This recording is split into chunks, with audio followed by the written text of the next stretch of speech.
All right, good afternoon, everyone. Welcome to the Judicial Proceedings Committee. Today is Thursday, January 11th, 2024. This is the first bill hearing of the Maryland Senate in the Judicial Proceedings Committee happening right now. And we're welcomed today. We've got one bill from Senator West, two bills from Senator West, and then Senator Jackson. So the first bill hearing is going to be Senator Jackson. We have three bills on the docket. We're going to start off with Senate Bill 136 with Senator Jackson. Welcome.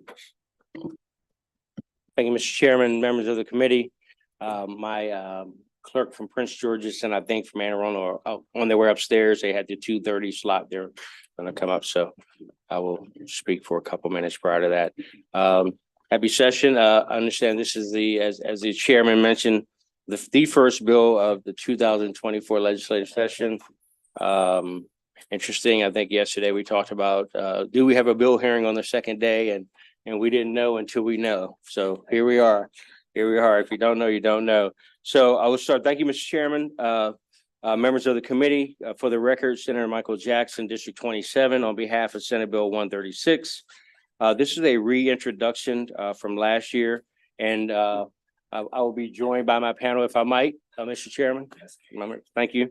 The bill passed this committee unanimously, but unfortunately ran out of time on the floor. It also passed the Judiciary Committee over in the House unanimously last year as well, and passed through the House completely.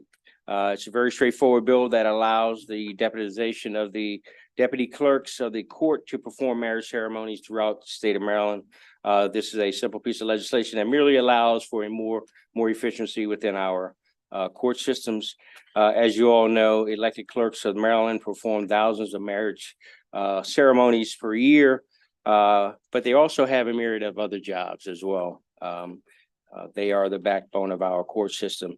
As the former elected sheriff of Prince George's County, whose bailiwick included being the arm of the court, certainly had an up-close observation for my 24 years total of what the clerk's office is tasked with doing to keep us on point in our county and throughout the state of Maryland. So allowing the elected clerks to delegate some of their authority to their deputy clerks will provide them a greater flexibility to more efficiently carry out their duties and more efficiently serve the public. Individuals wishing to be married in their local courthouse could be more effectively served if they didn't have to wait to be scheduled by others with the elected clerks, but were instead allowed to be married by the deputy clerks designated by our elected clerks. So with that, I will stand for any questions that you may have. Again, this bill passed last year unanimously out of your committee, but I also have the panel here today, and I'm not sure who's going to come up first. Who's going to speak first? Yep. All right. Any questions for me, or we can wait until the end of the panel if you'd like. Okay. We can go right through. Thank you. Do I need to go to the podium? Yes, please, because just so both sides of the horseshoe can see you. Well, good afternoon and happy new year. Thank you, Chairman Smith, and Vice Chairman Walsh-Riker and the members of the community for this opportunity to testify in support of Senate Bill 136. For the record, my name is Mahasan El-Amin. I am the clerk of the court for Prince George's County. Currently, judges, clerks of the circuit court and deputy clerks of the circuit court are authorized to perform civil ceremonies, marriage ceremonies in the state of Maryland on the authority granted by Section 2-406 of the Family Law Article. Judges and clerks have the direct authority to perform the marriage ceremonies, but deputy clerks must be designated by the administrative judge for each county. That means that even though the clerks have the direct authority to perform marriages, we must request and receive approval from our local administrative judge anytime we would like to assign one of our staff to assist us in performing the marriages. So like in Prince George's County, my manager has to send me an email telling me who they want to designate. Then I have to send that to my administrative judge to request an order. Then she has to draft and issue an order, and then I have to send it off. So as you can see, that's really inefficient way of doing business. So we're pretty much just asking to cut that process out This would not have any effect on anybody outside the judiciary who is like ordained. They can follow their normal processes. So as the elected clerks in all 24 jurisdictions, we just believe that this is an unnecessary bureaucratic step and really an infringement on our authority as the elected clerk. So therefore, I would just ask that this committee support this bill and vote for a favorable opinion. And I'm here for any questions. Thank you.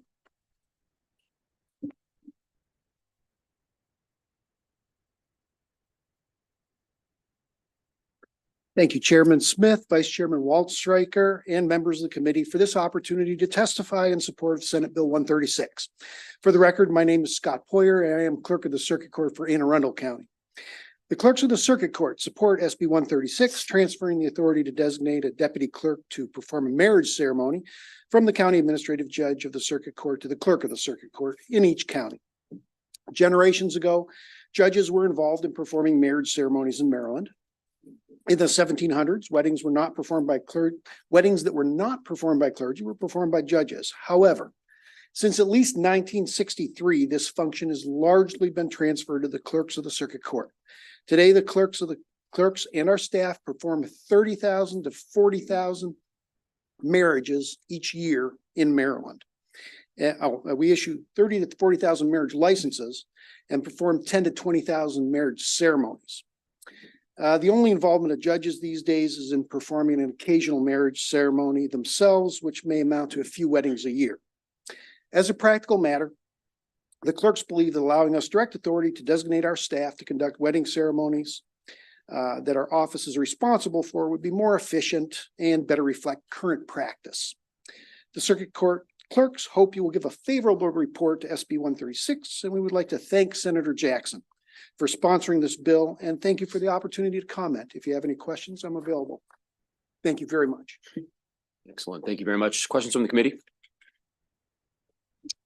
All right, seeing none, Senator Jackson. No. I know. I'd like to say thank you for your time. And again, the bill had passed through your committee last year and hoping for a favorable report. Thank you. Excellent. Thank you very much, Senator, and congrats. You were the first bill hearing of the session here. 446. That is great. All right. That is great. Senator Sidnor has a question or a comment. How did I vote for this bill last year? I happen to have this right here. It was unanimous, sir. Thank you. Thank you. I didn't realize there were 30,000 marriages every year in Maryland. Like, well, there's more than that, but that's a 30 lot. to 40,000. Jeez, it's a lot of love. Maryland is There you Maryland go. is a state of marriage. There you go. Come down and visit us on Valentine's Day. It's a big day in our office. All right. I fear we'll be here. All right. Don't tell my wife that, but all right. Thank you all very much. Thank you very much. All right, Thank you. thanks. Have a good one. Or that'll conclude the hearing for Senate Bill 136. We'll now move on to Senator West. Which one would you like to take first? All right, Senator West with Senate Bill 23.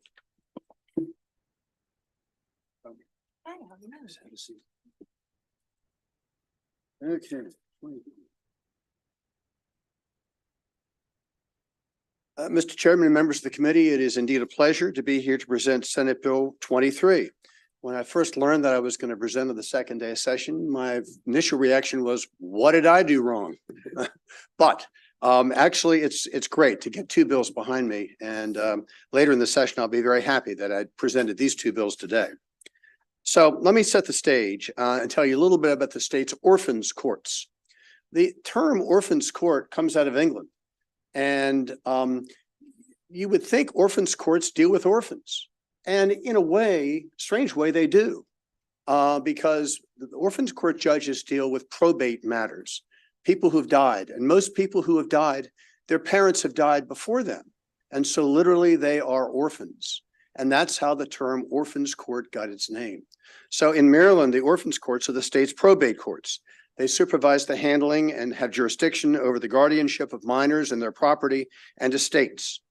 Under the Maryland Constitution, the voters of each county except Montgomery, Harford, and Howard counties elect orphans court judges, 3 of them, for a term of 4 years. In Harford, Howard, and Montgomery counties, the circuit court judges act as the orphans court. So there's no separate election for orphans court. So in 20 of the state's 23 jurisdictions, we have orphans courts. Now, Senate Bill 23 is identical to last year's Senate Bill 195, which passed out of this committee unanimously. And therefore, Senator Sidner voted for this bill last year. And it also passed it overwhelmingly on the floor of the state Senate.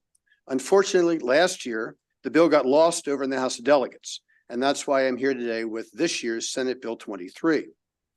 Orphans court judges are the only judges in Maryland who are currently forced to participate in partisan elections. Circuit court judges do not run in partisan elections.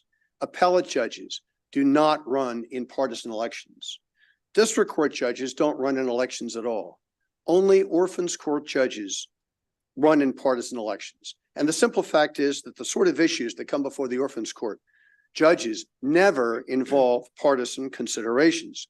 In a few minutes, you'll hear from orphans court judge Juliet Fisher, who's sitting next to me, that in her years on the Baltimore County Orphans Court, she can never recall a single instance in which partisanship played any role at all in her evaluation of an issue before her.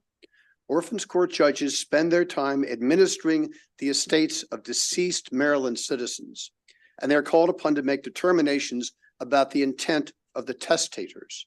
Politics is just not involved in any way. Now, in 2022, I was appointed as a member of the task force to study orphans courts. The task force made a number of recommendations, including making the election of orphans court judges apolitical by instituting a system of nonpartisan elections. Passage of this bill will accomplish that. These nonpartisan elections will be identical to the nonpartisan elections that for many years have governed circuit court judges. So here's how they would work. Let's assume that there are three sitting orphans court judges, Judges Abel, Baker, and Carr. They all three decide to run for re-election. In addition, there are two opponents. There are Judges Douglas and Early. So what happens is all five of those individuals get listed in both the Republican primary ballot and on the Democratic primary ballot in alphabetical order without regard to their party affiliation. The voters vote for three. The top three vote getters in each party primary go on to the general election. So if Abel, Baker, and Carr win both parties' primaries, just as in the case right now with circuit court judges, Abel, Baker, and Carr will be the only names listed on the general election ballot. If the Republicans vote for Abel, Baker, and Carr, and the Democrats vote for Abel, Baker, and Douglas, then all four names will go on the general election ballot, again listed alphabetically without regard to party affiliation. No constitutional amendment would be necessary to make this change in the law. Therefore, Senate Bill 23 will facilitate making our judicial elections less political and more fully professional. For the first time in Maryland history, politics will be completely taken out of our judicial elections. So that's my presentation. I'm fortunate to have Judge Fisher sitting next to me, and she's going to tell you a little bit about why this bill is necessary. And I just note for the record that I received word this morning that all three Prince George's County orphans court judges have filed a consolidated piece of paper endorsing this bill, which you should find in your packets. So Judge Fisher. Thank you, Senator West, Chairman, and members of the committee. Juliet Fisher. I'm an orphans court judge. I'm here on behalf of my colleague, Arthur Frank. Unfortunately, our other colleague, Judge Evans, passed away this week. So it's been a rough week in the orphans court. I am the vice chair of the Conference of Orphans Court Judges and the chair of the legislative committee for the orphans courts for the states, but I'm here in my own personal capacity. I will echo what Senator West said, that I think this is very necessary. I know there's some concerns about running more like the school board, but what we're trying to do is run like the only other members of the judiciary that have elections, the circuit court. If there's any need to amend the circuit court statutes, feel free. We would be on the same plane as them, but we should not run the same as the school board because we are fully members of the judiciary. The orphans court consists in almost every jurisdiction of 3 judges who are elected every 4 years. Senator West mentioned the task force, which actually supports this recommendation. Previously, my court has sought to change. I think this might actually be the 4th time I've testified on some version of this bill. So I'm really hoping this time is the last time. We had requested an opinion from the Attorney General several years ago about this exact issue. And I'm going to read you a brief excerpt from that opinion pertaining to the cross-filing from our Attorney General at that time, who is now our Register of Wills, who's also sent testimony in support of this. Currently, in my view, Maryland law does not require judges of the Orphans Court to register their political party when running for office. Maryland Code Annotated Election Law, Section 5203 states that requirements for party affiliation do not apply to candidates for judicial office. Historically, judges of the Orphans Courts have registered their party affiliations when running for office, and according to counsel for the State Board of Election, altering this historical practice requires a statutory change. It is simply that statutory change that we're asking for to put us in line with the circuit court judges and their elections, and to do what's probably should have been done a long time ago. That election law clearly says no candidate for judicial office shall file their party affiliation, and that's what we're asking for today. Very much. I do remember this bill. When what I did not remember and was when you said that this is the same as the circuit courts in Correct. all counties as they run, they all do This is exactly what you're asking for to be done in this bill for the orphans court. We're Is that basically correct? just adding ourselves into that same section of Same- how they same- run. Thank you very much. Thank you, Mr. Chair. All right. Seeing no further questions, thank you, Judge. And Thank you. we'll now go on to the third witness. Is Mr. Watkins ready to go? Oh, that's right. Yes, Welcome. thank you. Mr. Chairman and members of the committee, thank you for this opportunity to testify. My name is Ralph Watkins, and I'm speaking for the League of Women Voters of Maryland. There are two glaring flaws in circuit court judge elections, and SB 23 carries over both of these to the election of orphans court judges. The nomination of circuit court judges is not nonpartisan, but bipartisan. Candidates appear on both the Republican and Democratic ballots, but not on the nonpartisan ballot. Thus, unaffiliated voters are excluded from the nominating process, which is a great injustice. Senator West's statement confirms this arrangement. Second, in most instances, the general election for circuit court judges is meaningless. The two parties most often nominate the same candidates, so the ballot instructs voters to vote for no more than the exact number of names listed on the ballot. This is frustrating and contributes to growing cynicism about elections. Although SB 23 would offer primary election voters real choices, turnout for these primaries is embarrassingly low. In 2022, it was only 27.5%. Judges should be chosen by a larger share of the electorate. If amended, as we suggest, SB 23 would create genuinely nonpartisan elections for orphan court judges in which all voters could participate. Again, thank you for this opportunity, and we would welcome any questions you may have. Thank you very much, Mr. Watkins. Questions from the committee? Senator Sidnor has a question. Thank you very much. Which portion of the bill are you talking about? Or which section you believe causes the issue? I believe it is 804A, where they're going to appear. That actually, the language of the bill is a little unclear. It refers to the primary ballot, which could mean it would appear on the nonpartisan section of primary ballots, but Senator West has explained it means it will appear on the Republican and Democratic Party ballots.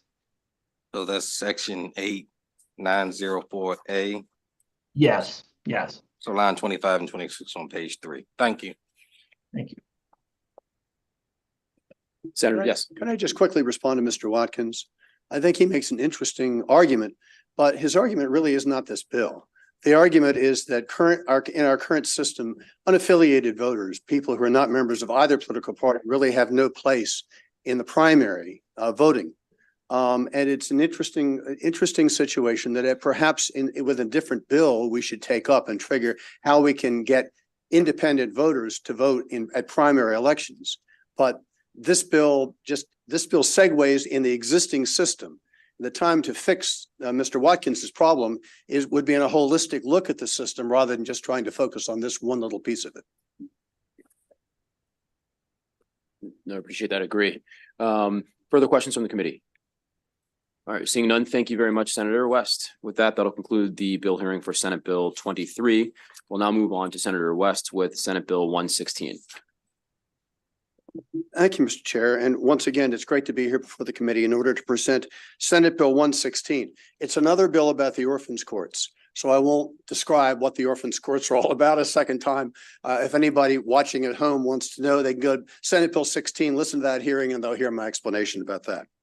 So when it's 116 is identical to last year's bill, Senate Bill 210, which passed unanimously out of this committee and also unanimously on the floor of the state Senate. Once again, the bill got lost over in the House of Delegates and didn't get passed. So that's why we're back here today.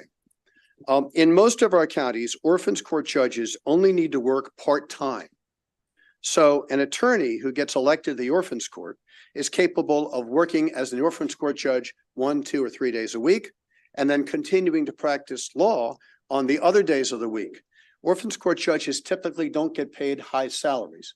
They get paid modest stipends for their part-time jobs.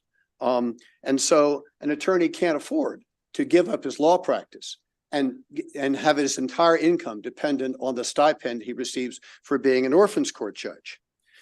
In a couple of the counties, Baltimore City, Baltimore County, Calvert County, and Prince George's County, they have passed local bills over the years which allow attorneys to practice in law in other areas than the area that's going to come before them as an orphans court judge while they serve as an orphans court judge.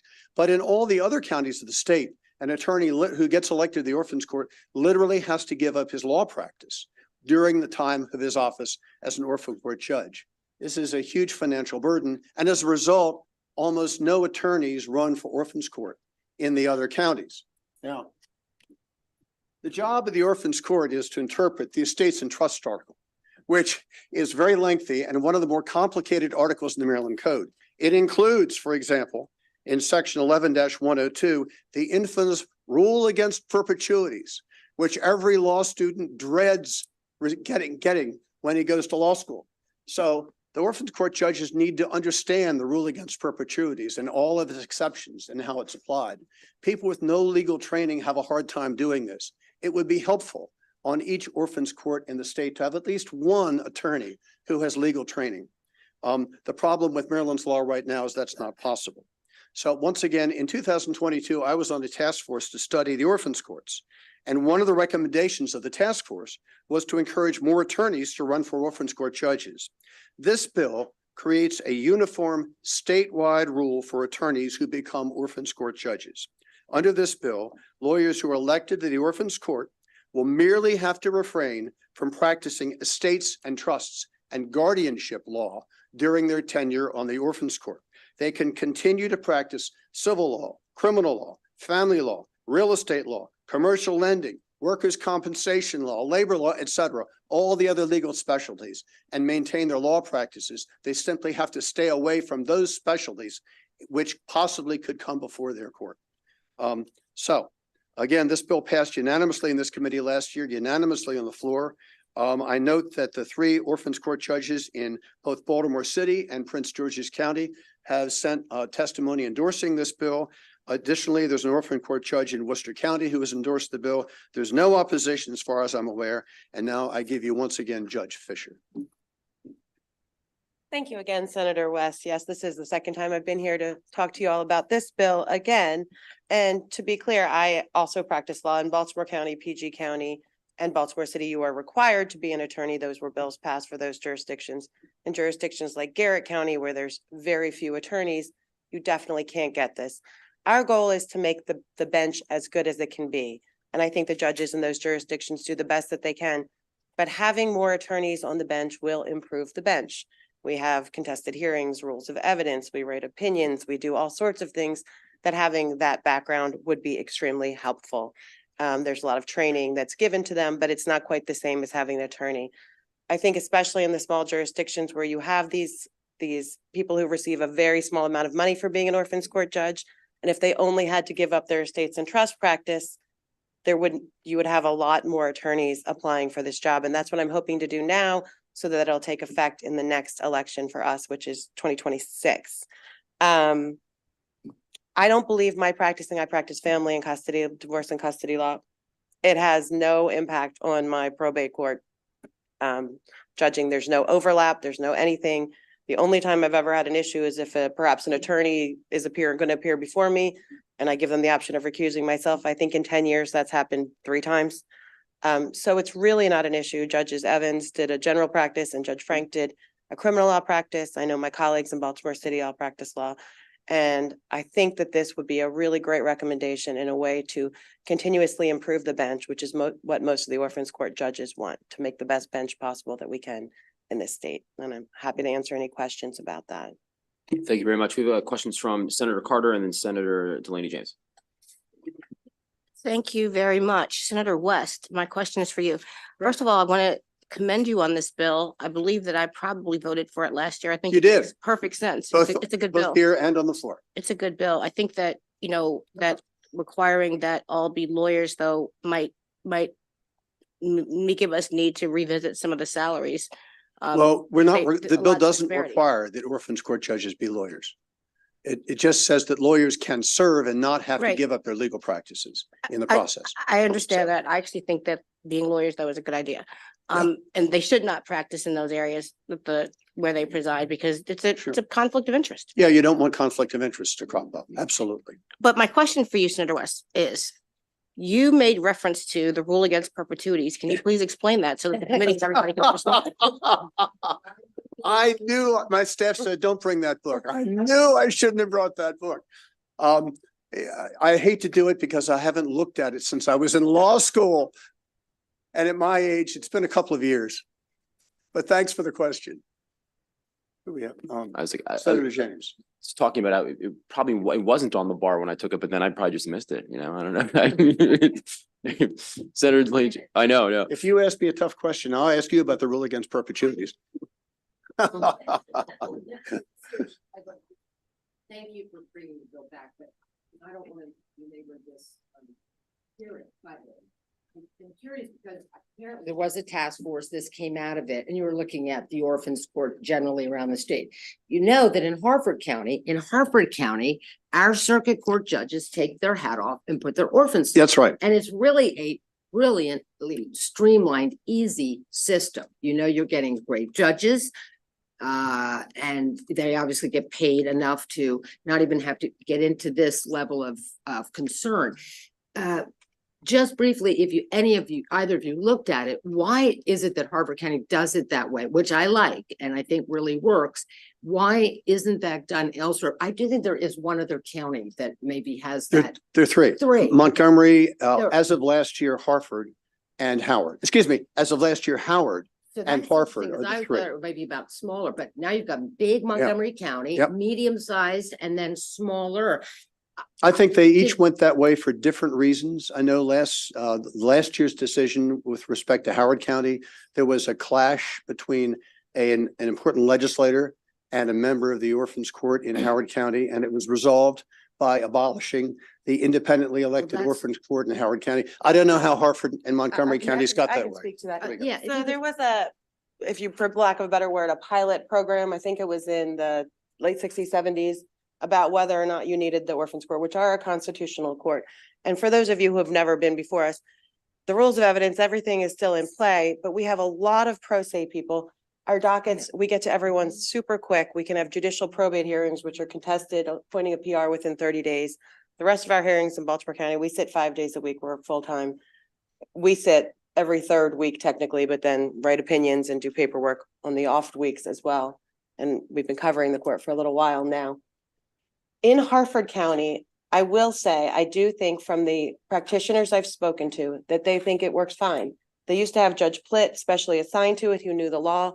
Most circuit court judges don't really touch probate. It wasn't on the, it wasn't a big bar association thing. It wasn't on the bar when I took it. And a lot of them don't want it. In Montgomery County, and I'm sorry for anyone from Montgomery County, and this is just from practitioners, I've never practiced there. There's 26 circuit court judges. Each of them have it for 2 weeks. They don't really know the law. They don't really want it. And the practitioners that I've spoken to wish that Montgomery County had an orphans court. Howard County, although seemingly a big jurisdiction, their orphans court only sat 1 day a week. I don't know why the volume in Howard County is so much lower. Baltimore County, Montgomery County, and PG County are all pretty close to the top amount of estates. But they had a very small amount of probate. Maybe the population's younger. Baltimore County has a very high senior population. And so we don't know how it works yet. I think they're still figuring it out. And it really came down to a personality conflict between their register of wills and their orphans court judges. And I have to say, I think it was not necessarily the best decision, because I do think that the orphans court serves a very fundamental role, even in the small jurisdictions where it's more of a people's court. And a lot of the things people are fighting over, you know, I had the first augmented estate, which is a multi-day complicated hearing and caveats. But there's also a lot of mom loved you and what do I do? And I want this ring. And the circuit courts, but I know in Baltimore County, I should just speak for Baltimore County, they do not want the orphans court. They don't want it. I don't want to interrupt you, but Go ahead. I think both of you just missed the point. I was trying to just understand whether there was any impediment to doing that and maybe why one county chose over another. I certainly didn't want to get into any politics. Let me just say, Harford County doesn't have that history. So I was hoping maybe you all could just speak to that, but because I think we're getting off track. I think it was that it was a pilot program and they decided not to move forward with it. They picked a very small jurisdiction at the time and a very large jurisdiction to see how it would work if the circuit court absorbed the orphans court. And since that time until recently, no one's made the decision that that's the better case scenario. I'll try to read a report on it, but just to get, but nothing in this bill would prohibit any county from doing what Harford County does, which is to have both, you know, in one bench, right? I just want to make sure that this bill would not negate No, just any progress. That's a that regard. constitutional amendment, but other than that, no. All right, thank you, Mr. Chairman. Okay, seeing no further questions, no other witnesses. Thank you very much, Senator West. That will conclude the bill hearing for Senate Bill 116 and our bill hearings for the day and week.